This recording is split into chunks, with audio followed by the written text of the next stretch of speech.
Yeah, with this being the 125th anniversary, Jim, and especially with the change of pace throughout the world accelerating, where do you see, where would you like to see the company be at 150 in 2047?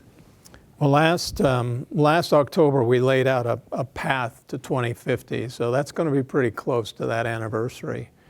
And part of that path was to decarbonize the company, to become net zero by 2050. And by net zero, what I'm talking about is take our absolute scope 1 and 2 emissions to zero, and then get our scope 3 emissions down as well.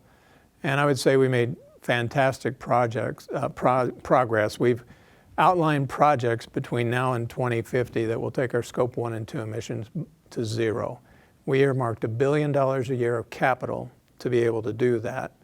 And so methodically, religiously spending that capital on those projects will get us to that level.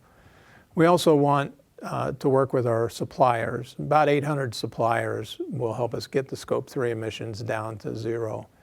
And last year we did a deep dive with 150 of them. 80% of them already have net zero targets, which is I think is a great thing. Now we've got to work our way through the next tranche of, next 500 or so of them, which we'll do this year and next year. And I think by then we'll have a really good target for 2030 and 2050. Plastic circularity is another area. We have a target to have everything we make for packaging be recyclable by 2035. We're already above 80% of that today, and so no doubt that we'll be able to get there.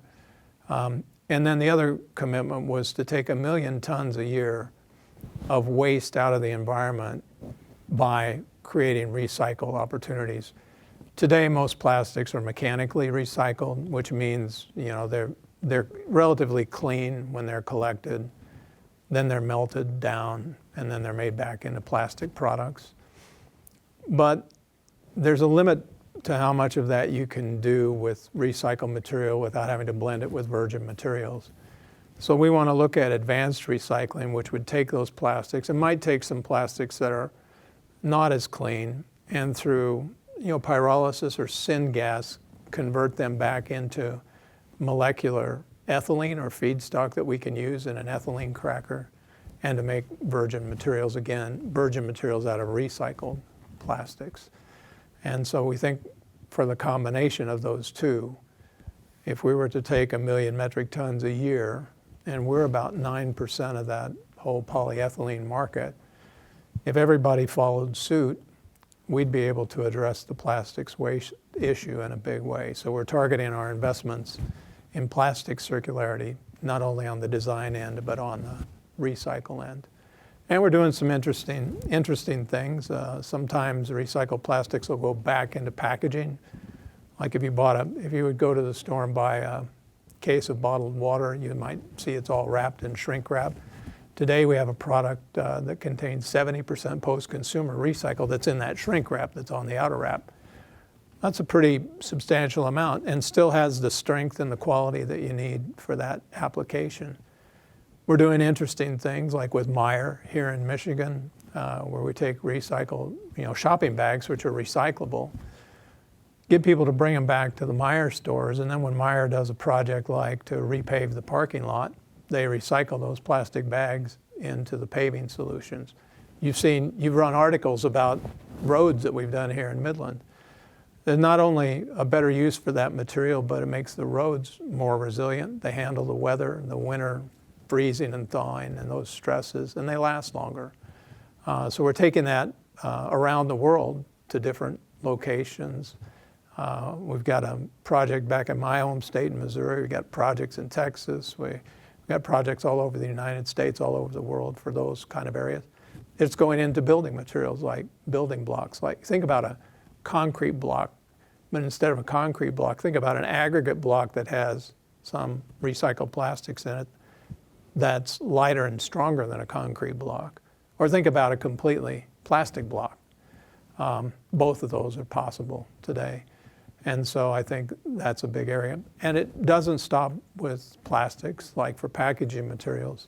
polyurethanes. We have one of the largest recycle projects in France, in the world, taking mattresses and pillows that might go to landfill, recycling them back into mattresses and pillows, or sponges that you might use at home, or insulation materials that you might use in your house. And so we're continuing to work through the product line to see how much more of that we can do. So I think we'll be there in 25 years. And the other thing I think is we'll be more than double what we are today. Part of the decarbonize and grow strategy was not just to decarbonize the footprint, but it was also to double the output of the company, which I think will be possible maybe even faster than 25 years. And the product line will change because times will change and the consumers will demand it. We'll have a much bigger business in mobility. Electric vehicles are a great opportunity for us. Today, about 30% of the content of an internal combustion engine vehicle contains our materials. If you get into electric vehicles, with so much more electronics on them, the amount of silicone materials that we use there are 2 to 3 times as much as an internal combustion engine vehicle. One of the areas that we play a big part in is noise, vibration, and harshness. So how do you make the ride of the cabin quieter? Well, that's a big thing in an internal combustion engine vehicle because you've got engine noise and road noise, but you got no engine noise in an electric vehicle. So now you've just got the road noise. So that puts more pressure on us to help the EV manufacturers to make that ride inside quiet because they've got to take that hum of the tires out of it. So interesting things are happening with the product mix. And then consumer brands, more bio-based materials. We already have it in cosmetics today. I think we're going to see it more in household consumer goods that you buy at the store. You're going to see it more, I think, even in plastics. We're going to see the demand for more bio-based materials. And having to balance that out with the environmental impact, obviously, that can create with some of the volumes that we produce is going to be big. We'll be a licensor of a lot of new process technology that will enable others in the industry to get to net zero. We've got 2 technologies that are being piloted right now that we think will be leading technologies for making ethylene and propylene. We've got a nice project with Shell on electric cracking. So how can we convert an ethylene furnace to an electric coil and maybe power that with wind or solar or nuclear or perhaps electricity made from green or blue hydrogen. But first we got to get through proving out that it can be done. And so I think both on the product and the process side will be a much better company.